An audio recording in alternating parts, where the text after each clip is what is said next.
Welcome to today's vlog. This morning I drove around looking for an awesome spot. I had one in mind, but the one thing that I still haven't gotten completely acclimated with living out in Lancaster County is the fact that on Sundays, literally the entire county shuts down for religious praise. And being that I don't necessarily participate in those kind of activities, not alluding at the fact that I'm an atheist or anything like that, I'm not that at all, but I'm not as disciplined when it comes to routine religious practice. Anyway, I forgot the fact that on Sundays literally everything is shut down, and I had this awesome spot in mind that sits right on the top of this little mountain that's out in this valley area that I wanted to share with you guys and ultimately film today's vlog at, because it is such an absolutely beautiful location. And in the summertime, guys, I need to admit the fact that I absolutely love living where I live. I don't like it in the winter because the days are so short and everything is so cold and it's always kind of miserable, but in the summer the vibrancy and the euphoria is so real. So I decided to take the second best option to find another location. You can see right now I've got great views for 360 degrees of perspective. Some cows behind us here. So I figured that this would be a great spot to kick off today's vlog. I've got some exciting stuff in store for you guys today. So just to backtrack real quick, being that I haven't lived out in this area for very long, I haven't done much exploration, especially being that, you know, it's trying to get settled and acclimated with all these new things. So it's not like time was really that permissible of that kind of exploration.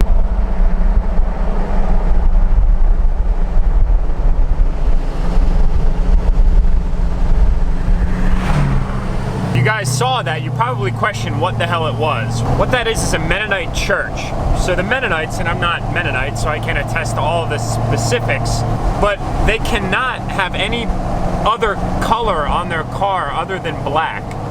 So when I was first driving out to the location that I'm headed to now, I was absolutely baffled by what I had observed, because it's not often that you see a parking lot that's literally dominated by all black vehicles, whether it's minivans, SUVs, pickup trucks, or what have you. But living out in this area and talking to some locals, I came to find out quickly that it's actually deemed, and I don't remember the technical term, but it's almost like a sin for any Mennonites to drive any vehicles that have chrome or any other color because it's flashy. So the proper solution to that is to have everything absolutely murdered out. So I mean, I can't technically hate because I like black. I mean, I never want to own a black car again, but I just think it's kind of funny that you see a church, everybody's in there praising the Lord, and all their cars are absolutely murdered out. I mean, you even see minivans that have blacked out rims. So following this past weekend's Bloomsburg event, the truck did get a little dirty. There's some filth that has accumulated on those side steps, and let me just address one thing real quick with you guys. I love my red OEM looking lights, and I love my side grandpa steps. Now, you guys can look at me differently if you want to about that, but you know what? I love the fact that the red lights maintain the OEM look, and the side steps serve a lot of merit. The biggest merit is when you run wide wheels, everybody, there's a lot of things that get thrown up on the side of the truck. Now, when you have these grandpa steps, as most of you refer to them as, all you experts out in the crowd, they act as the first layer of defense for anything that's going to get thrown up on the truck, especially to anything that gets thrown up on the rocker panel area or the under rocker. So for the time being, guys, I absolutely love my side steps and I love my red taillights, and they're going to stay that way. You're just going to have to live with it. I'm sorry.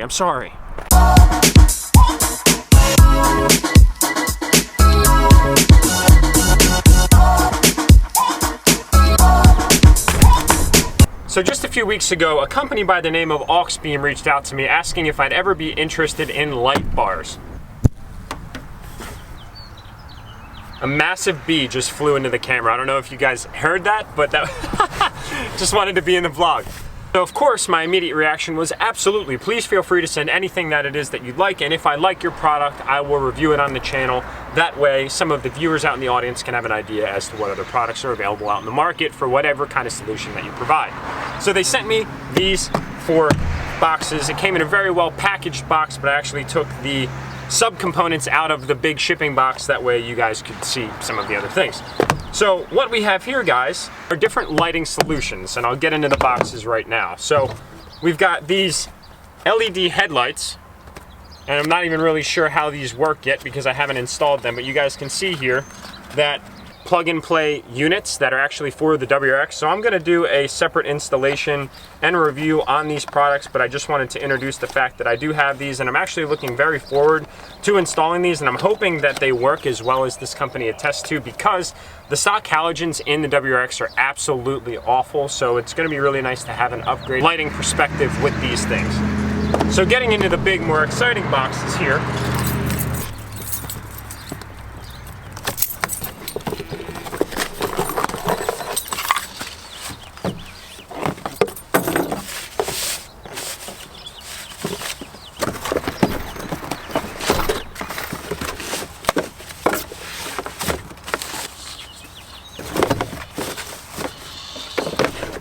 You guys can see that they sent me light bars. So before we even get into potentially where these things might go on the truck, let's just look at how this company sent their products out. First of all, these LED headlights were very well packaged. You guys can't see that, but in here, they are very, very well packaged. I gotta say, when these came in their box all together, everything was very tight. It was very, very well packaged. It was definitely thought out. That way, these fragile items could be protected. Now, you could see from the quick unboxing that not only did these come in a protective film, but they also had these styrofoam wrapping agents that actually surrounded the bar, which occupied the other available space in the boxing, so this thing didn't bounce all around. So it's really nice to see well thought out packaging engineering for a product that could get damaged and ultimately impact the usability of it when you install it. What I'm looking at here is it's some sort of a metal casing, probably some sort of an aluminum. It's got rivets on the front, that way you can probably remove this front glass if need be. But overall, it looks like, from the first light bar I've ever seen, that it's very well constructed. It's like this 32-inch bar came with some sort of mounting bracket hardware. Also came with probably more wiring that allows you to almost plug and play, and it actually looks like it came with a separate solenoid and a button to turn the light bar on and off with all of your different ground wires and your other wires that you tie into the truck. So that's pretty cool. It's nice to see that it's an overall integrated package. Now, some of you might choose to use other buttons when you install these, but it's nice to see that they gave you a rather well integrated kit. That way it's not like you have to piece together the light bar, different wiring components that go in, and all of your other necessities that you might need to mount this thing. Now, if you guys want to mount it in another location, you might have to go out and get different mounting hardware, but it is nice to see that out of the box they give you most of the hardware that you need to get this thing up and running for your vehicle. Now, it looks like the 40-inch bar is a little bit different. In this kit, they included some sort of a plastic cap that look like they go on the front here for whatever reason. But also, it looks like there is no wiring adapter that comes assembled from the factory, whereas on the 32-inch bar, it looks like they have a quick connect cable. So that's an interesting observation. I don't know why they would do that way. So last weekend for the 4th of July, we were invited out to a golf course after hours to not only partake in some social activities, but also shoot our fireworks. And we had the ability to bring our firearms to shoot on the private land, which was really cool. So hey, thank you so much to the family that owns that golf course for allowing us to partake in those activities. We should absolutely do it again. That was a blast. So without actually giving you guys a performance testament from myself for these specific light bars, I actually got to see that firsthand from Andy's light bar, and I have to say I was very impressed. So rather than just digressing to show you guys just that light bar, let's take on some highlights from that 4th of July weekend, because they were quite entertaining. Alright, ladies and gentlemen, we are going to be doing some fireworks, and we're also going to be doing some American gun shooting. So it's going to be pretty awesome. You guys are going to have a great time. I hope you enjoyed the video.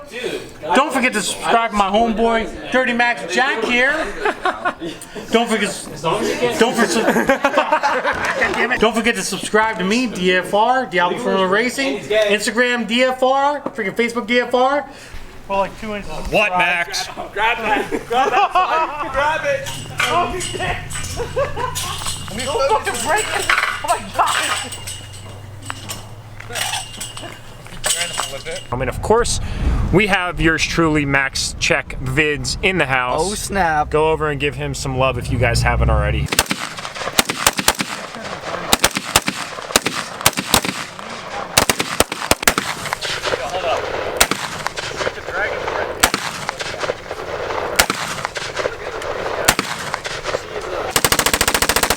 What? Jack.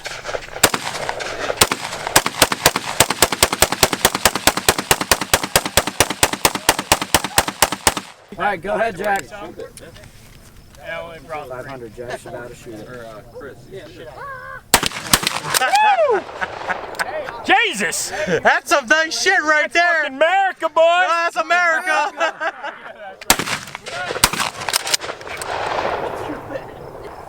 I'll make up for it. Oh, hey! Ready to get One more. Woo! Rock up. Wow! All right, guys, pardon the light quality coming through right now, but I just wanted to show you again, this light bar is actually really, really impressive. You guys can see all the mosquitoes that are swarming out on Andy's truck right now, but we've been using that light bar as a light source to assist in the activities that you guys just watched or that you're going to watch in this video. So I actually had gotten in touch with Auxbeam, who is the company that manufactures that light. They sent me 2 of their light bars.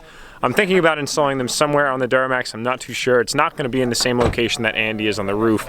I did just want to say that this is the first time that I've ever seen the product actually perform, and I got to say that these things are really bright. I mean, we're out in a pitch black field. You guys can see a few lights behind us here, but these things are awesome, and it would be really neat to have that kind of utility with the DURTYMAX. So just wanted to show you guys that because it's actually rather impressive. Guys! And then there's a wild Andy spotting. Andy. As I mentioned, ladies and gentlemen, these are the legal fireworks that we picked up in Mexico. Mexico. This is literally gonna do it. Woo! Yeah! Whoa, yeah. Yeah!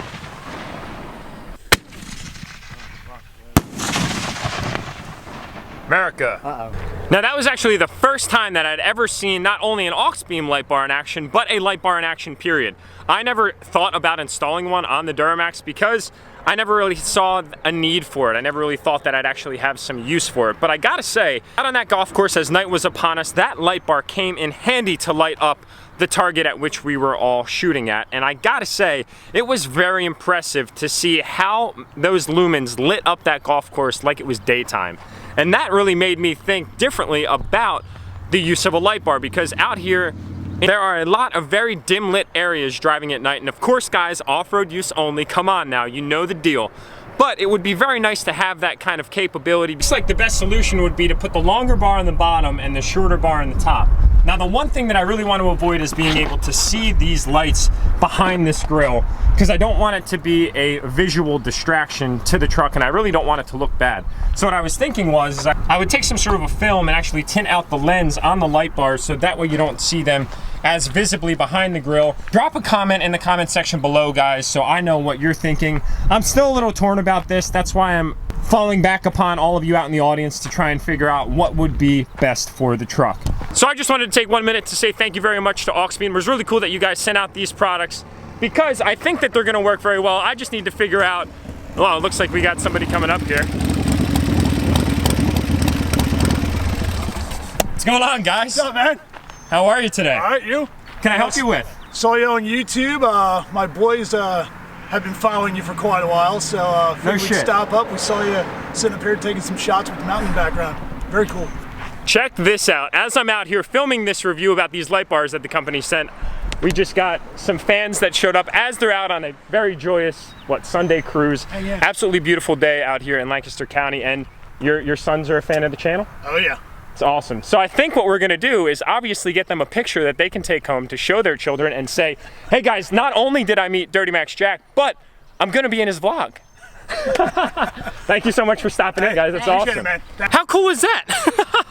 That is the coolest thing that's ever happened to me so far with YouTube. Literally, as I'm sitting out here doing the review of the light bars, thanking Auxbeam for sending me their products, I'm honestly a little taken back for words right now, because I've been recognized at large public events, but it's actually the first time that I've ever been recognized out in the middle of nowhere as the cows are grazing here behind us. That was just so cool that husband and wife decided to deter off of their Sunday cruise to stop in because they recognized me as I was out here vlogging, talking to all of you, as well as the DURTYMAX.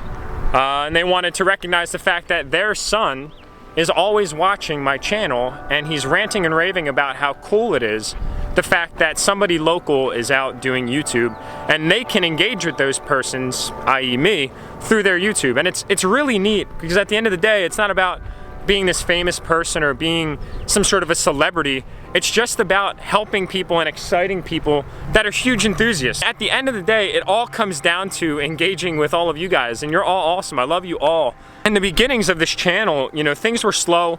Although we did go through some pretty exponential growth rather rapidly, when you first start your YouTube channel, things just feel like they're not going anywhere. You're putting in all this time to think about content, to film the content, to outline the content, to edit the content, to upload the content, and then try and watch your channel grow. And I gotta tell you guys, if you wanna start a YouTube channel, just do it. Anybody can do it, and I highly encourage any single one of you out there that are on the fence about, oh, I can't talk to a camera, or I'm not gonna be good, or nobody's gonna like me, or people are gonna say bad things. That's gonna happen in everything in life, guys. So if you don't just take the risk, you're never gonna get to where you might wanna be. And I gotta say, being 25 years old and getting married in a month, I never saw myself making YouTube videos, but it has been the coolest thing that I've ever done because it's not only helped me engage with more people that do what I love or that are big enthusiasts, but it also helps me refine my character and my personality and get good at things that I never thought I'd be good at. And I'll tell you right now, when I first had the idea pitched to me about starting a YouTube channel, the first thing that I said was, I'll never ever be able to talk into a camera. And now look exactly what I'm doing. There are 4 P's that I want you guys to remember about what you need to start YouTube. Patience, practice, persistence, and perspective. You need patience because your channel will not grow quickly. You need to keep at it. You need perspective because you need to be able to tell people stories from start to finish. Practice because speaking in front of a camera is not something that most people are probably not naturally good at. A lot of people just freeze when they see a camera lens pointing at them, and you probably will too. But you need to succumb to that and you need to get over it. So what I suggest is speaking in front of a camera, watching yourself speak in front of that camera, and watching what you're not good at. Be enthusiastic, be charismatic, be something that you're not. Challenge yourself to be that person that you want to become. And lastly, guys, is persistence. Persistence is the willpower to continue to keep going. Outside of the patience, the practice, and the perspective, you really need to just persist. You need to persist when you think that you don't have any more ideas. You need to persist when you don't think that your channel is going to grow. You need to persist at continuing to challenge yourself to do things that you never thought that you were capable of doing. And I'm not the biggest channel. I'm really not. I have 26,000 of you guys, and I am so appreciative for every single one of you out there, and I'm sure that the channel is going to continue to grow. And that's the beauty of it. YouTube is huge, guys. It's really taking away from all the mainstream television networks, and it's allowing people just like myself and any one of you to go out and tell stories that other people want to watch and share with. They want to be empathetic towards it, and they want to do neat things as well. And that's what gives you the ability to go out and do it. If you have a cell phone camera, you can do it. If you have a GoPro, you can do it. If you have your mom's Canon T6i, you can do it. Just don't break it because she'll probably get pissed. But anyway, guys, I'm sorry about that long rant and ramble. It's just what you need to do, and if you want to do it, just act.